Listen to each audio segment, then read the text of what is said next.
పిలో సంక్షేమ పథకాలు అందించకుండా ఎన్నికల సంఘం ఆంక్షలు విధించడంపై దాఖలైన పిటిషన్పై హైకోర్టు విచారించింది. రైతుల ఇన్పుట్ సబ్సిడీ, విద్యా దీవెన నిధుల విడుదల చేయాలంటూ రైతులు, విద్యార్థులు లంచ్ మోషన్ పిటిషన్ను దాఖలు చేశారు. కోర్టు పేరిట పథకాలను అడ్డుకోవడం వల్ల ప్రజలు ఇబ్బంది పడతారని కోర్టు దృష్టికి తీసుకువెళ్లారు. కేవలం కొత్త పథకాలకు మాత్రమే కోడ్ వర్తిస్తుందని, ఇదివరకే కొనసాగిస్తున్న పాత పథకాలను అడ్డుకోవడం తగదని అడ్వకేట్ జనరల్ శ్రీరామ్ వాదించారు. పిటిషన్పై ప్రభుత్వం తరఫు వాదనలు విన్న హైకోర్టు తదుపరి విచారణను ఎల్లుండికి వాయిదా వేసింది. పూర్తి సమాచారం మా కరెస్పాండెంట్ అశోక్ అందిస్తారు. అశోక్, రైతుల ఇన్పుట్ సబ్సిడీ, విద్యా దీవెన నిధులు విడుదల చేసేందుకు ఎన్నికల సంఘం అనుమతి నిరాకరించడాన్ని సవాల్ చేస్తూ రైతులు, విద్యార్థులు ఒక హైకోర్టులో ఒక లంచ్ మోషన్ పిటిషన్ దాఖలు చేశారు. అత్యవసరంగా ఈ పిటిషన్ విచారించాలని న్యాయస్థానాన్ని అభ్యర్థించారు. న్యాయస్థానం వెంటనే ఈ పిటిషన్ పై విచారించింది. ఈ రోజు మధ్యాహ్నం విచారించింది. రైతుల తరపున సీనియర్ న్యాయవాది సివి మోహన్ రెడ్డి తన వాదనలు వినిపించారు. ఇది పాత పథకాలే ప్రభుత్వం కొనసాగిస్తుంది.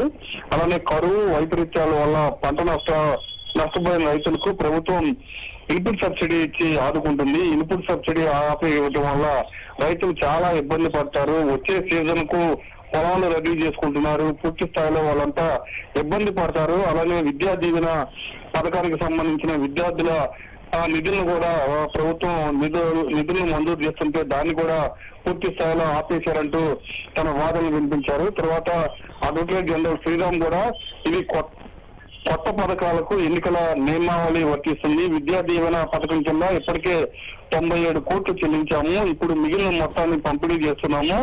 ఇది ఎన్నికల కమిషన్ ను ఆపేసింది. అలానే ఇన్పుట్ సబ్సిడీ కింద లబ్ధిదారులను ఎప్పుడో గుర్తించాము.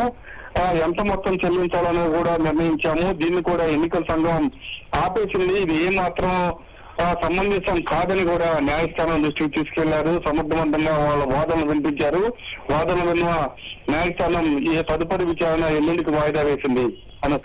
రైట్, ఈ వాదనలు జరిగిన తీర్థనుల గురించి చెప్తున్నారు. 2 రోజుల్లో దీనికి సంబంధించిన అవుట్పుట్ వచ్చే అవకాశం కనిపిస్తుంది. మొత్తం ఓవరాల్ ఎపిసోడ్ ని ఎట్లా చూస్తూ ఉన్నారు బాధితులు, ఏం చెప్తారు?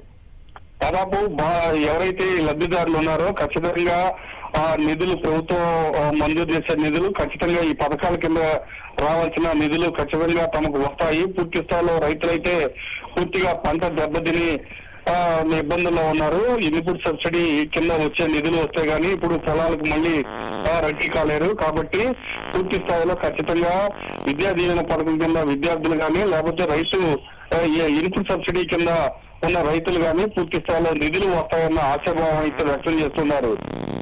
Right, thank you Ashok.